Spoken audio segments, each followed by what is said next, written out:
Halo semuanya, salam Historia. Kali ini kita akan belajar mengenai perjuangan bangsa Indonesia dalam menghadapi ancaman disintegrasi bangsa.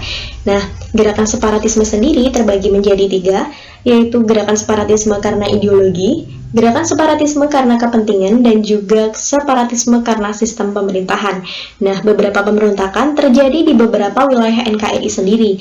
Nah, langsung saja kita masuk ke pembahasan pemberontakan yang pertama, yaitu ada PKI Madiun yang berhasil dilancarkan pada 18 September tahun 1948 oleh Amir Syarifuddin dan Musso karena adanya program rekonstruksi dan rasionalisasi angkatan perang yang membuat kader komunis TNI menjadi berkurang. Nah, tujuan dari pemberontakan ini adalah untuk membentuk negara Republik Soviet Indonesia. Namun, oleh pemerintah, pemberontakan ini berhasil ditumpas dengan gerakan operasi militer 1 yang dipimpin oleh Kolonel Gatot Subroto dan Kolonel Sungkono.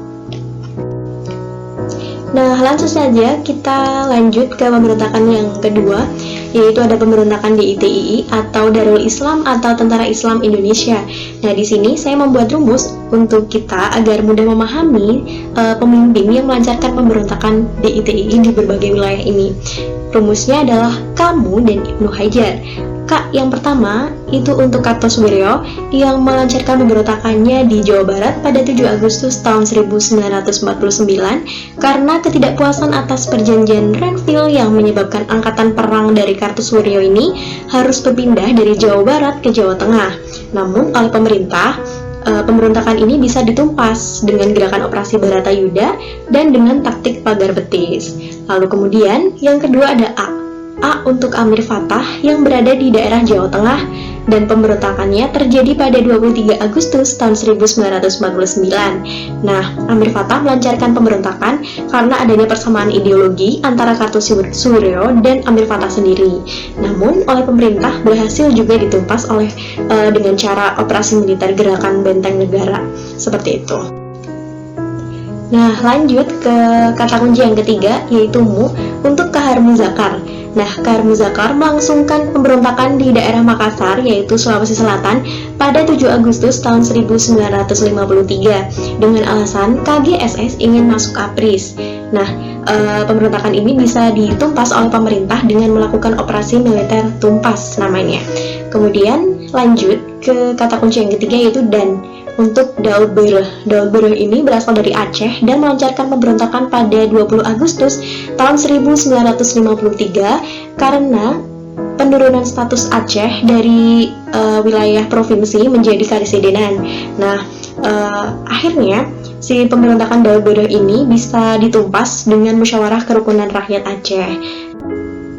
Nah, langsung saja kita lanjut ke kata kunci yang terakhir, yaitu Ibnu Hajar yang melangsungkan pemberontakan di Kalimantan Selatan pada Oktober tahun 1950 karena pembentukan KRYT. Nah, KRYT ini adalah Kesatuan Rakyat yang Tertindas. Jadi KRYT sendiri itu melakukan protes terhadap pemerintah, seperti itu. Jadi pemerintah juga melakukan operasi militer pada Juli 1963 untuk menumpas pemberontakan tersebut.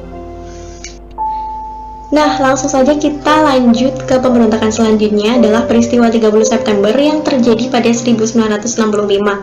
Nah, sering kita kenal dengan nama peristiwa G30 SPKI, Gestok atau Gestapo. Nah, peristiwa ini tuh sebenarnya sangat panjang sekali.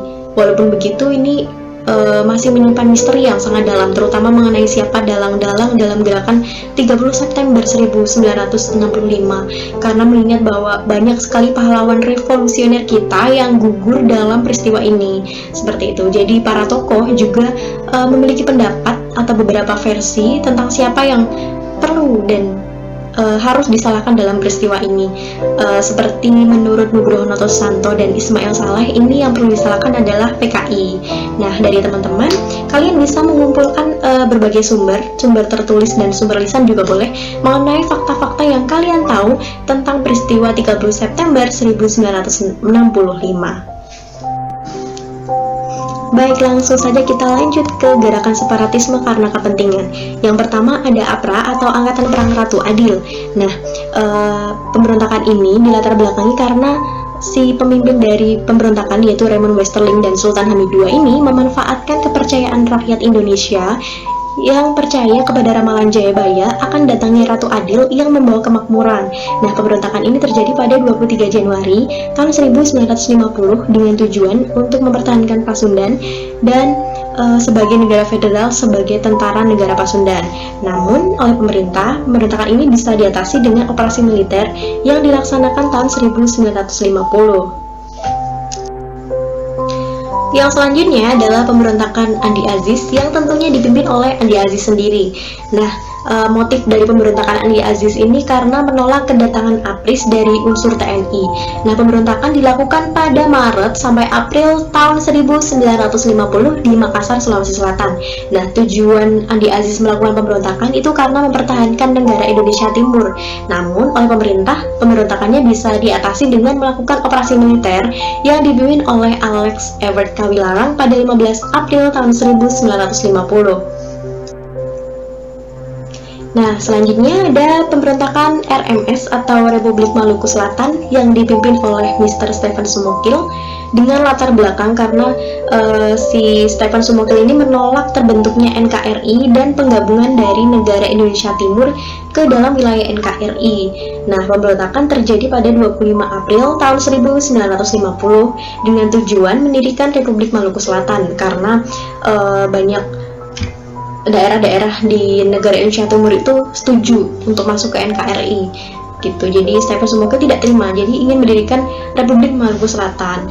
Namun oleh pemerintah, pemberontakannya itu bisa ditumpas dengan melakukan operasi militer yang dipimpin oleh Alex Everett Kawilarang. Baik, langsung saja kita lanjut ke gerakan separatisme karena pemerintahan. Yang pertama ada PRRI. Nah, PRRI ini terjadi karena ketidakpuasan beberapa daerah di Sumatera dan Sulawesi terhadap alokasi biaya pembangunan dari pemerintahan. Nah, PRRI ini berlangsung pada 15 Februari tahun 1958 di Sumatera Barat. Nah, pergerakan ini atau pemberontakan ini dipimpin oleh Letkol Ahmad Hussein dan Syarifuddin Prawinanegara dengan mendirikan dewan-dewan PRRI di beberapa daerah seperti Sumatera Barat, Medan, Manado, dan Sumatera Selatan. Namun, pemberontakan PRRI bisa ditumpas dengan melakukan operasi 17 Agustus yang dipimpin oleh Letkol Ahmad Yani. Nah, untuk pemberontakan yang terakhir ada Permesta yang motif dari pemberontakannya itu sama, yaitu ketidakpuasan beberapa daerah di Sumatera dan Sulawesi terhadap alokasi biaya pembangunan dari pemerintahan. Nah, pergerakan atau pemberontakan Permesta ini terjadi pada 2 Maret tahun 1957 di Sulawesi Selatan, tepatnya di daerah Makassar. Nah, pemberontakan ini dipimpin oleh Letkol Samuel dan ditumpas dengan Operasi Merdeka yang dipimpin oleh Letkol Rukminto.